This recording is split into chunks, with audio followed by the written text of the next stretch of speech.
So Shabbat Shalom, everyone, both here in the sanctuary, and Shabbat Shalom to everyone who is with us on Zoom.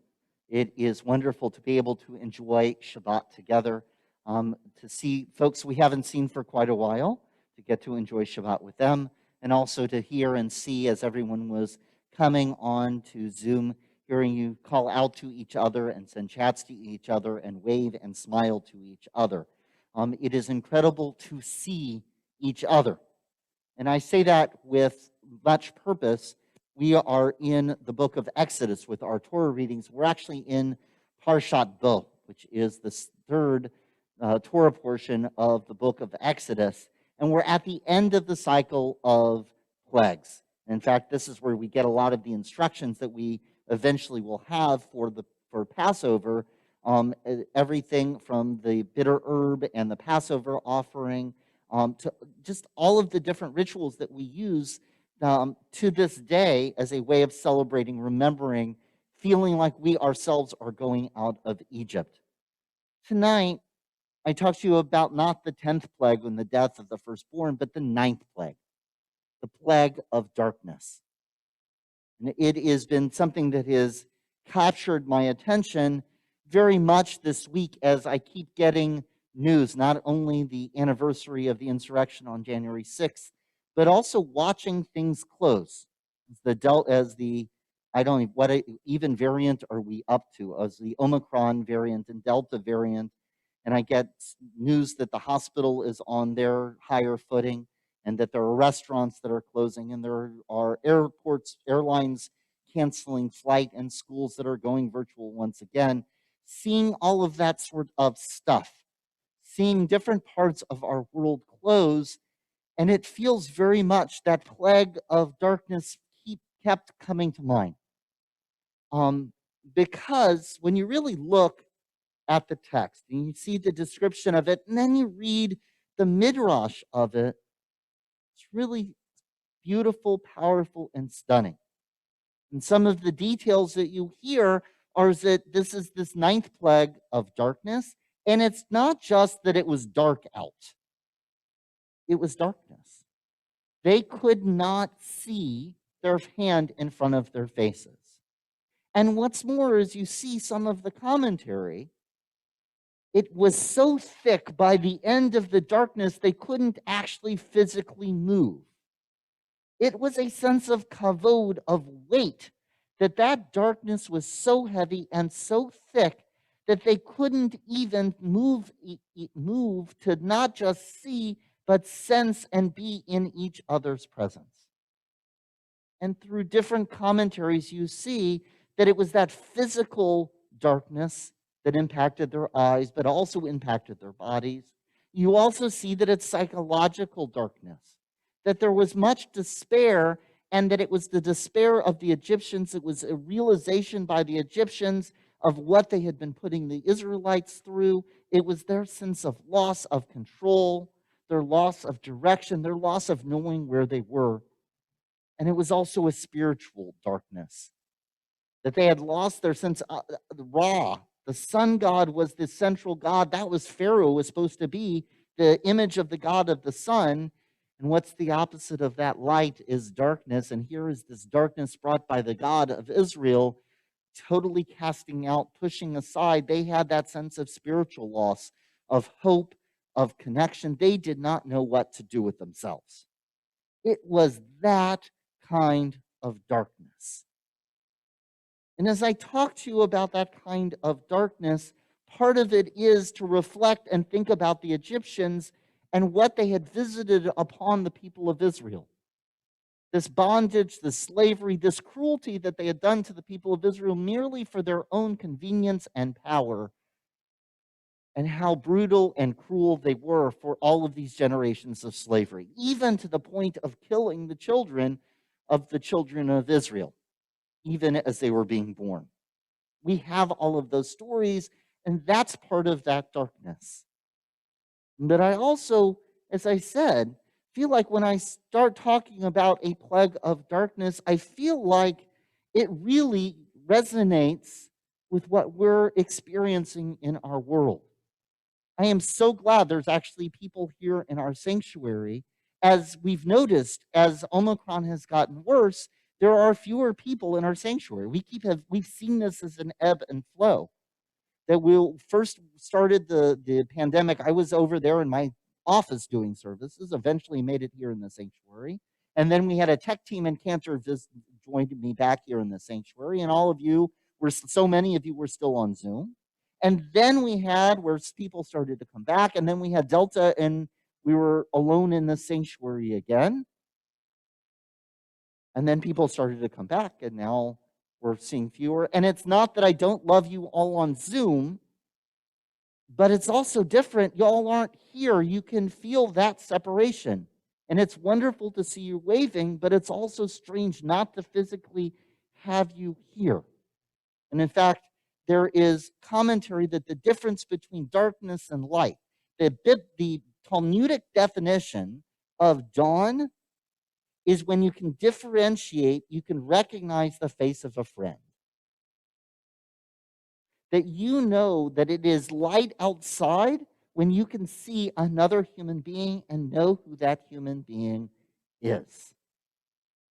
And I feel like in so many ways, Zoom has done wonderful things. I'll be the first to say it because we can Zoom and Jackie is in Canada. Marie, you've been up in Gainesville. We've had people spread far and wide that are able to be part of our congregation, and yet you can still feel that sense of separation, that we're not all together in quite the same way.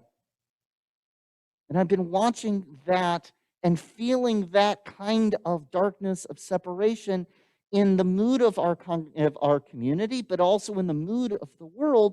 I think people are feeling that despair. We want to get back to normal life, and yet so many of us are saying it's not safe. How do we navigate through that darkness to the point where, just like in Egypt, what was it? A darkness so thick they couldn't move, and we find ourselves so often with that sense of darkness. It's so easy just to say, oh, this is what the Egyptians experienced. But if we're thoughtful, if we're wise, if we are mindful, we should also be saying, when are we in that space of the Egyptians? Mitzrayim, being stuck at a loss, not uncertain.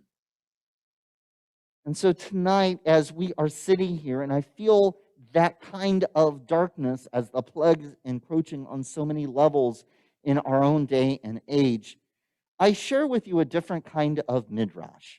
The beautiful midrash is from Bereshit Rabbah. It's a story about Adam.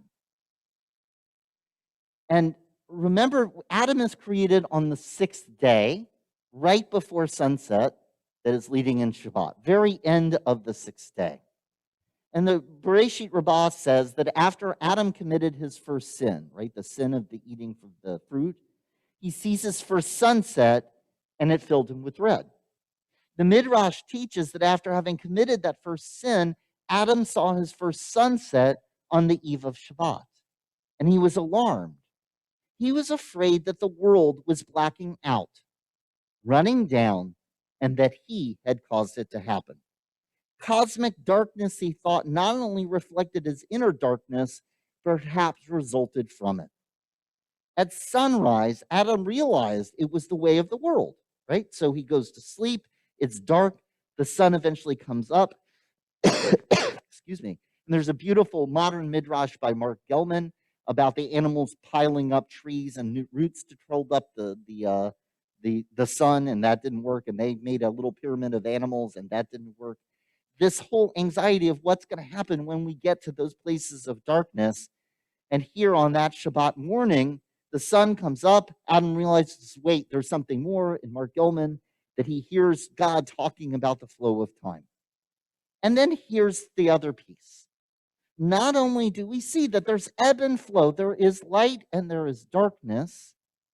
After Shabbat, Midrash explains, God gives Adam two flints, which Adam struck together and created fire, blessing God. Blessed are you who creates the lights of fire, with the blessings of Havdalah. And so God puts into Adam's hands tools for creating light. It is so important for us in these times of darkness to understand all of those different layers, that there's an ebb and flow to darkness, and the darkness is out there, and the darkness is physical sometimes, and spiritual sometimes, and psychological sometimes, and it is going to ebb and flow. And there are times where it is light or darkness of somebody's house where we go in to bring light, and sometimes it's the darkness that we are struggling with. And yet, in Parshat Bo, when the Egyptians experienced darkness, who's holding the light? The people of Israel. In the homes of the Israelites, there is light, and when the Israelites go into the houses of the Egyptians, guess what they bring with them? They bring the light. We all have opportunities to be sources of light.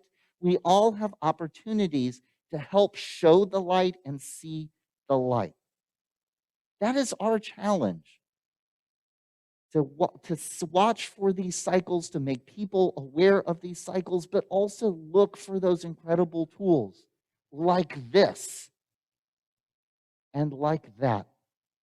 Whether it's physical light, whether it's the light that comes from our technology, whether it is the light of someone's smile. Cantor and I had an opportunity to have Tat Shabbat earlier tonight, and Cantor was singing a song about the things we do to welcome Shabbat. I like to dance on Shabbat. And Eli Schwibner, who's all of 2 years old, says, actually, Ari, his older brother, says, Eli likes to be crazy on Shabbat. And Cantor starts singing, you should have seen the smile on that kid. It lit up the playground. On this Shabbat, where there is darkness in Egypt, and there is darkness in our world, in our day and age. Let us all find ways of seeing light, of carrying light, of creating light, and sharing light. It sounds simple. It's incredible acts. But if you watch our prayers, watch how many times, we still have a few more left, we will mention light. Because that light of seeing each other and supporting each other and caring for each other is the light. Whether it was the darkness in Egypt or the plagues we deal with now, that is the light we need. Amen.